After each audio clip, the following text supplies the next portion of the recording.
Hello and welcome to the first episode of Report of the Cycle made by Hidden Noah. Today we'll be talking about the 2020 presidential election and the candidates who will be running. Many Democrats have thrown their hats into the ring for the 2020 presidential election in an attempt to unseat current President Donald Trump. The Democratic primaries are expected to be highly contentious, with several main contenders each attempting to gain an upper hand.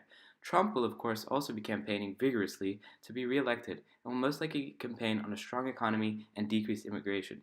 Notably, he was recently exonerated from accusations of colluding with Russia to win the 2016 presidential election against Hillary Clinton. Kamala Harris, former Attorney General of California, has begun campaigning with the slogan, "For the People." Many of her policies are similar to those proposed by Senator Bernie Sanders, such as the College for All Act, which would pay tuition at public colleges and universities for students with incomes of $125,000 or less. Harris also supports Medicare for All, which would completely end private healthcare insurance. Other than her economic policies, she has traditional Democratic policy positions such as gun control and opposition to immigration restriction. One of the largest contenders is Vermont Senator Bernie Sanders. Sanders is a self-proclaimed Democratic Socialist and is seen as one of the furthest left-wing Democrats. He has also authored several policies supported by other Democrats, such as the previously mentioned College for All and Medicare for All. His campaign will focus heavily on issues such as income inequality and will call for higher taxes on the wealthy. Less known is Cory Booker, who received short-lived fame for declaring "I am Spartacus" during the confirmation hearing of Supreme Court Justice Brett Kavanaugh.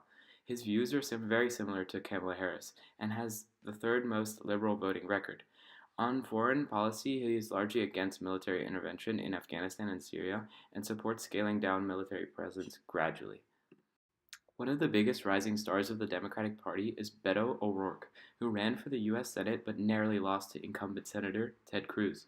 O'Rourke has portrayed himself as a moderate and, unlike his fellow Democrat Bernie Sanders, considers himself a capitalist and does not wish to eliminate private insurance.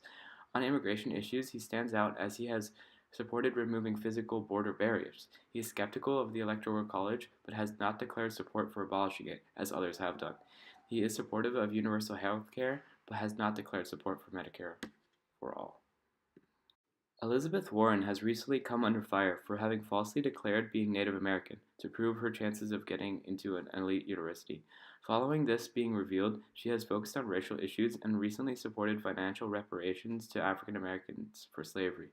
She proposed another radical position, being the abolishing of the Electoral College.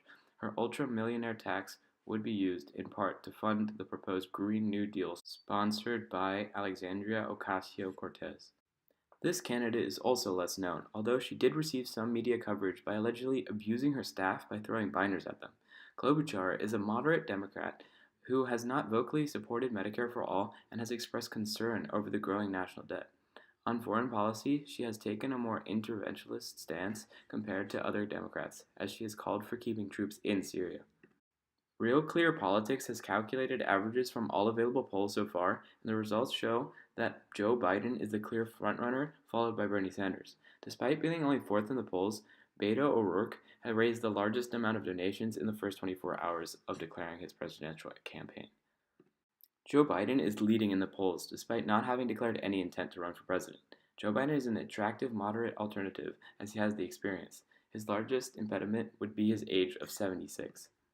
In conclusion, unless Joe Biden decides to run for president, Bernie Sanders would likely win the Democratic nomination, which would shift the party considerably further to the left. Noah and I would like to thank you for watching, and big props to Noah for making the slides. I hope that you learned a lot and enjoyed our first video, and look out for much more to come.